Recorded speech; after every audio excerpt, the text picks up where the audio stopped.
is we can be tossed and turned by many different conditions and different circumstances, right? Right. I mean, life happens. We can occasionally get thrown off course and lose our way.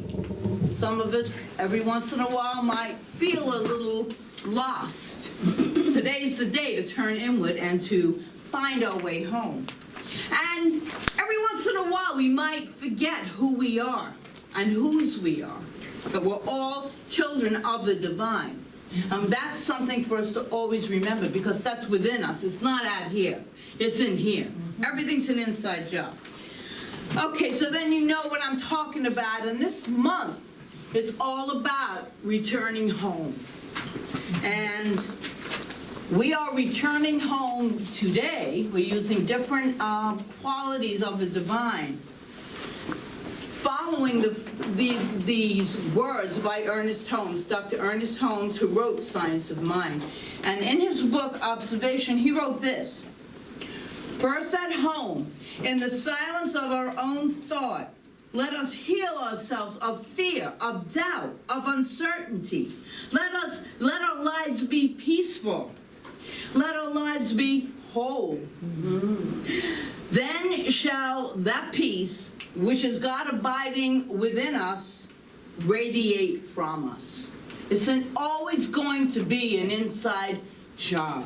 If we want to if we want to radiate peace, we have to be peace within. And today as I said, we continue this journey by returning home to peace, even in the midst of change. Because there's lots of change going on everywhere.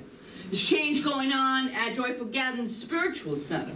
And that change, I know it's the divine expressing itself to guide us in a higher and more cohesive and a new kind of energy experience. And that's for all of us as we grow this spiritual community in love, as we grow it in inclusivity, as we grow it in wholeness, which means that there is nothing missing. Everything is contained within us.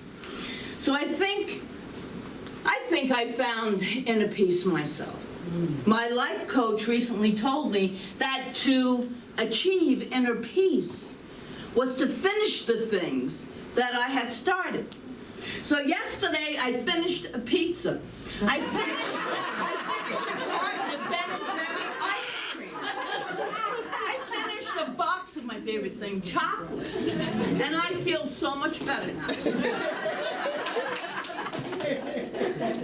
Maybe that's not the real way to peace. That's outside stuff. But there is a way today to take a look at how we can truly live with peace. And it's simple. It's so very, very simple. Yet it is really deeply profound. The mystics and the spiritual masters of all, I don't care what the religion is, they've all taught the same thing. And they have known it. They have taught it. And they have shared it with us, but most of us didn't get it. Because a lot of religions, there's a lot of rhetoric. There's a lot of great stuff, but sometimes a lot of rhetoric and we don't pay attention. But the words have been coming through to us. If you want peace, then you must choose peace. You must make a conscious choice. It has to be conscious choice. You must do that, because there are times where you don't feel that peace. And that's when you get thrown off, but that's an opportunity for us to turn inward. And so whether that means peace in your family, peace in your job, peace in the church, peace in your community, peace in the world, it all begins with that one choice that each and every one of us has the freedom to make, to be peace, not to contribute to the drama, to return to peace, always, in all ways. Thich Nhat Hanh, Buddhist Vietnamese monk, is Plum Village in France. And he is all about peace. And he has been peace in the middle of the Vietnam War. And he has wonderful, wonderful books. And the foreword to one of his books, Peace is Every Step, if you haven't read it, I highly recommend that, was written by the Dalai Lama. And here's what it said. Although attempted to bring about world peace through the internal transformation of individuals may seem difficult, it is the only way. Peace must be developed within.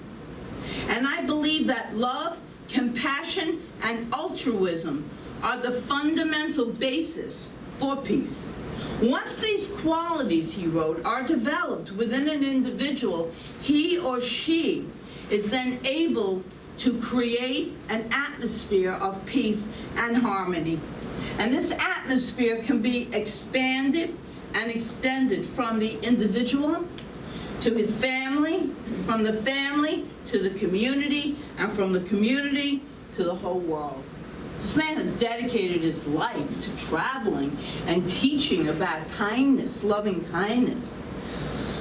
And then these words remind me of a really beautiful, I love this. This is a beautiful, beautiful poem. It's a Chinese proverb. If there is light in the soul, there will be beauty in the person. If there is beauty in the person, there will be harmony in the house. If there is harmony in the house, there will be order in the nation. And if there is order in the nation, there will be peace on earth. Now, I know it doesn't look like our nation is very orderly right now, but I gotta tell you, it's chaos, it's change, it's being shaken up. We're all being shaken up in all kinds of ways. But at the same time, this is the time to use our spiritual tools, that which we talk about. This whole teaching is about empowering each and every one of us to truly use the same principles that the master teacher Jesus used, that the Buddha used, that all of the incredibly inspired sages and masters used, is to turn within and to be that peace. And here's a fundamental truth, one that I particularly like. No effect can be held in place without a cause to sustain it. Now, we've heard about the law of cause and effect. That's the way life works. There has to be a cause. All of the conditions in our lives are effects. They're not causes of anything. They're effects. Directly, that's why we take responsibility for our lives, because the cause will always start within us. So let peace be the cause. See what happens in life. So I choose peace. I choose that consciousness of peace within me. Because you can't experience peace if you're looking for somebody or something to bring you peace. It will not happen, guaranteed. It won't happen. It starts within.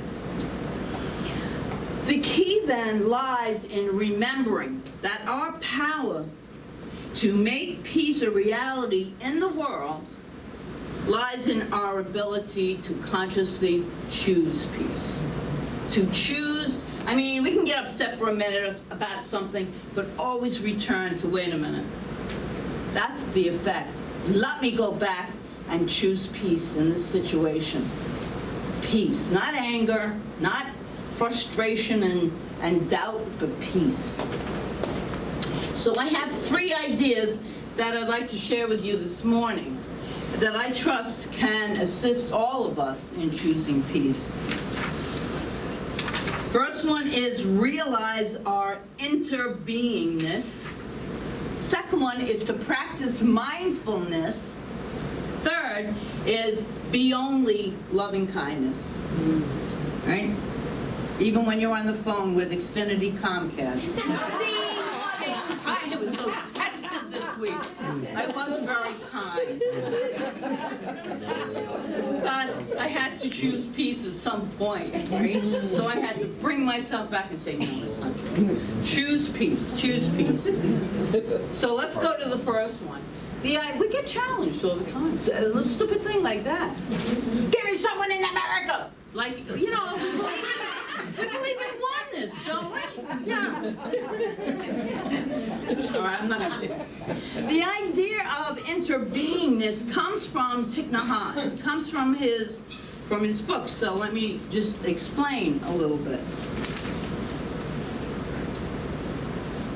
Use your, oh, here I have, that's not wet. I have a blank, we'll use this. Piece of paper, okay? You can use this in your mind's eye too, because it's like an illustration of interbeingness. Okay, so use your imagination and see a cloud floating in this sheet.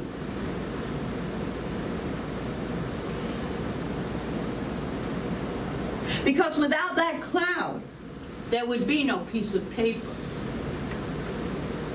Well, without that cloud, there would be no rain. Without rain, the trees cannot grow. Okay? We're all interconnected, each and every one of us. Without trees, we cannot make paper. The cloud is essential for the paper to exist. Paper just did not appear. It was created, right? If the cloud is not here, this sheet of paper cannot be here either. So we can say that the cloud and the paper are one. Interbeingness, which is not in the dictionary, but it ought to be, I think. So let us take this a step deeper. If we probe more into the sheet of paper, we can see the sunshine in it. Because without the sunshine, the forest can't grow. And so we know that sunshine is also in this piece of paper. And the paper and the sunshine are one. And if we continue to look, we can see the logger who cut the tree and brought it to the mill and turned it into paper. We can see him, we can see his family, his mother, his father, who created it. And when we look at it this way, we see that without all these things, this sheet of paper simply cannot exist. We cannot point to one thing that is not there. Time, space, earth, rain, all of it is all contained in this one simple sheet of paper. That's why the word should be in to be, and it should be in the dictionary. To be is to interbe. We cannot just be by ourselves alone, even if you became a recluse. We have to have interbe with every other thing. Still need to eat. Someone needs to provide that food, even if we grow it. There is earth, there is sun, there is rain. All of this is representative of our interbeingness. So take a really deep breath. Just soak that all up. We're all connected. So what does this have to do with our topic, you might be asking yourself this morning? Everything. It has everything to do with our topic. Because the first step in returning home to peace is to realize this interbeingness, to realize that everything and everyone is interconnected. And in this realization is everything that we could ever need, want, and desire. This is peace, for our own peace and our happiness. It's already ours. It's already within us. We say that all the time, but it really is our lesson to learn. Everything that we talk about is already present within us. Every one of our desires can be fulfilled within us because infinite potential and possibilities lie within us all of the time. And once we truly deepen into that, even health, yes, and wholeness. And I know a few of us have proved that to ourselves, that just because someone gives you a diagnosis does not mean that that's the truth. Okay? That's just information. You can use it if you want or not. It's information. That's all it is. It's not the truth of your being, because the truth of your being is that there are infinite potential that is always, always available to you. 2, 3, 4, 5 years ago, it was very difficult for me to even stand up here. Very difficult. But I knew my body was healing. My body is healing, my body is healing, my body is healing, my body is healed. It's whole, complete, and perfect in every way. I go to the doctor's, he reads the MRI, and I say, I don't care what it says on that MRI because I know how I feel. I feel good. So don't be telling me that the MRI is so it's getting much worse. I think we're going to have surgery. I think not. We have the right to choose, and that's what we need to remember. We have the right to choose. And in that choosing comes the peace of knowing that we are in charge of our lives. So then we move on to what is mindfulness.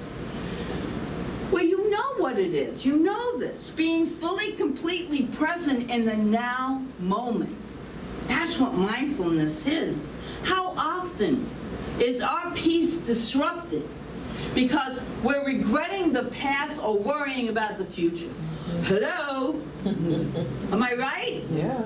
So when I go into the future, I don't do the past too much. That's in my subconscious. That's always seems to be working too. But when I go into the future, I usually find that there is worry there about something. So then I come back to, wait a minute, right here, right now, I have everything that I need. Right here, right now, my life is wonderful. Right here, right now, the presence of God is expressing through me. And by bringing myself back to the now moment is mindfulness. Practicing mindfulness. And I absolutely love this poem, and I don't know who wrote it, but it's called I Am. I was regretting the past, fearing the future. Then suddenly my Lord was speaking. My name is I Am. God paused. I waited. God continued. When you live in the past with its mistakes and regrets, it's hard. I am not there. My name is not I was. When you live in the future with its problems and its fears, it's hard. I am not there. My name is not I will be. But when you live in this moment, it's not hard. I am here because my name is I am. Let us remember that every time we have that tendency to go back or to go forward. Let us create our future from here, from this now moment. We're creating our future with every thought and every emotion that we have. Let us create it in this now moment, based and steeped in peace. So a powerful meditation and mindful practice is this simple breathing exercise. Breathing in, I calm my body. Breathing out, I smile. Dwelling in the present moment, I know that this is a wonderful moment. This is a wonderful moment, right here, right now. The moments we're all having right here, right now. This is a wonderful moment. Or, as our breathing can simply say, you don't have to go through it, calming, breathing, calming, smiling. Breathing in, present moment. Exhale, wonderful moment. That's all we need to do. Calming, smiling, present moment, wonderful moment. The idea of mindfulness is a way of returning home to peace. And it's not just a Buddhist idea, as many of us seem to think. In fact, in the Jewish tradition, a passage from the Talmud reads, the inner peace of the world to come is living in this world with full attention. Are we living in this world with full attention? Being conscious of everything. Our body tells us everything when we listen to it. It tells us so much. That's why I am a very, very strict and grateful follower of divine right order.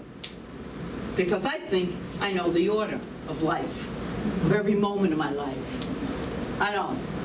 Divine right order, and then taking the actions as the information appears, and it comes from not here, it comes from here. You just know it. So finally, choose to return home to peace by being only loving kindness. Gandhi quoted the Buddha often, saying, hatred does not cease by hatred at any time. Hatred ceases by love. Hatred does not cease by hatred at any time. Hatred ceases by love. You ever win an argument by arguing back? Do you ever feel good when you leave an argument by arguing back?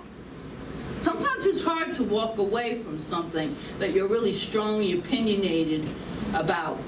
And so you want to, unless you can be on that level of having an intellectual discussion about something. I of myself am so passionate I can't be. So I would choose not to discuss, because anger, reacted with our own anger, only causes more anger.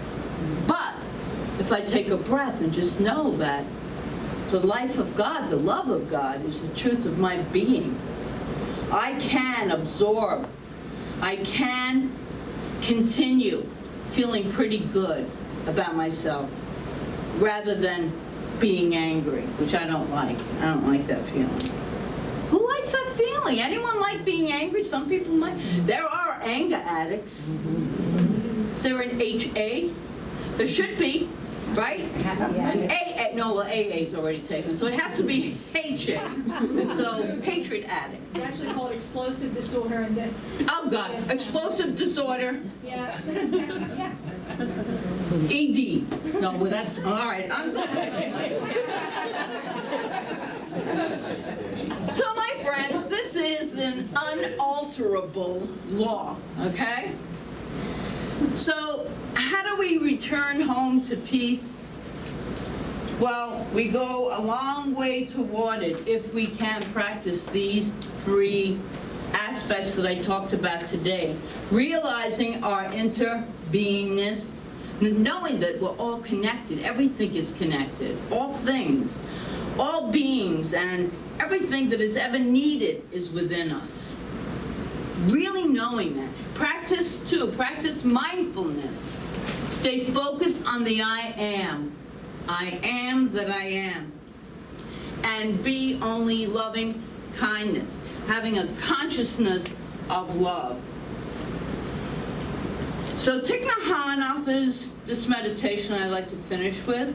It's a little long, but I think it's really great, and you can close your eyes if you want. But it's a metaphor. It's a metaphor for how we lose our peace in life. We lose it so easily sometimes. And then can return home. It's like the prodigal son. It's the same with the prodigal son, only we're going to use a river. So if you see yourself in this, that's great.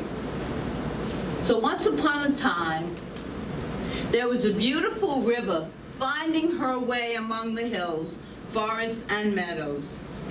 She began by being a joyful stream of water, a spring, always dancing and singing as she ran down from the top of the mountain. She was very young at the time, and as she came to the lowland, she slowed down. She was thinking about going to the ocean. As she grew up, she learned to look beautiful, winding gracefully among the hills and the meadows. And one day she noticed the clouds of all sorts of colors and forms. She did nothing during these days but chase after clouds. She wanted to possess a cloud, to have one for herself. But clouds float and travel in the sky, and they are always changing their form. Sometimes they look like an overcoat, and sometimes they look like an angel. They're always changing. Because of the nature of impermanence with the clouds, the river suffered very much. Her pleasure, her joy had become just chasing after clouds, one after another. But because she could never catch one, despair, anger, and hatred became her life. Then one day a strong wind came and blew away all the clouds in the sky, and the sky became completely empty. The river thought that life was not worth living, for there were no longer any clouds to chase after. She wanted to die, but how does a river die? That night, the river had the opportunity to go back to herself for the first time. She had been running for so long for something outside of herself that she had never seen herself. That night was the first opportunity for her to hear her own crying, the sounds of the water crashing against the banks of the river. Because she was able to listen to her own voice, she discovered something quite important. She realized that what she had been looking for was already in her. She found out that clouds are nothing but water. Clouds are born from water and will return to water. And she found out that she herself was also water. The next morning, when the sun was in the sky, she discovered something beautiful. She saw the blue sky for the very first time. She had never noticed it before. She had only been interested in those clouds, and she had missed seeing the sky, which is the home of all clouds. Clouds are impermanent, but the sky is stable. She realized that the immense sky had been within her heart since the very beginning. This great insight brought peace and happiness. As she saw the vast, wonderful blue sky, she knew that her peace and stability would never be lost again. And that afternoon, when the clouds returned, but this time she did not want to possess any of them.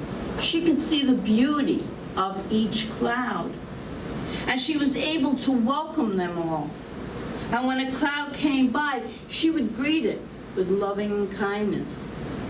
When that cloud wanted to go away, she would wave to it happily and with loving kindness. She realized that all clouds are her. She didn't have to choose between clouds and herself. Peace and harmony existed between her and the clouds.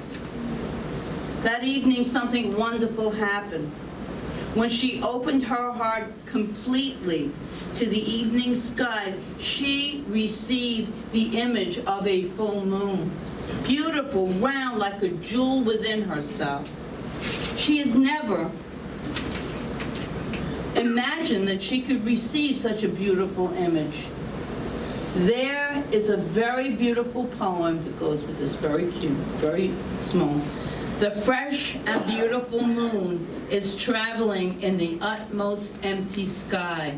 When the mind rivers of living beings are free, that image of the beautiful moon will reflect in each of us.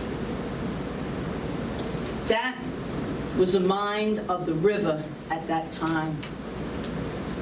She received the image of that beautiful moon, and that opened her heart. The water, clouds, the moon, all of it interconnected and beautifully displayed. Everything was already within her, like it is within each and every one of us. We have that ability to see the beauty, but are we seeing what we don't have, what we want, what we want, what we want all the time that we just can't seem to fill ourselves up with because they're impermanent? They go away, and then the next thing that we want appears. But when we breathe that in, we can still appreciate the beauty of that which we manifest, but knowing, you know, when we leave these bodies, we're not taking any of that stuff with us. We're taking the piece of who we are with us. We're taking the gifts of our personality with us. We're taking our loving kindness to ourselves with us. All the other stuff is just temporary, impermanent. So there is nothing for us to chase after. Let us remember that. There is nothing for us to be envious of. All that we need is already here. We can go back to ourselves and just breathe. Just breathe in that loving energy that is the truth of who we are. And enjoy that breathing as we smile. So let us truly return home to that peace. Because peace is a wonderful state of being that really uplifts us, really, and you radiate it out to everyone. So let's be the peace as best we can. That's what I have. Woo.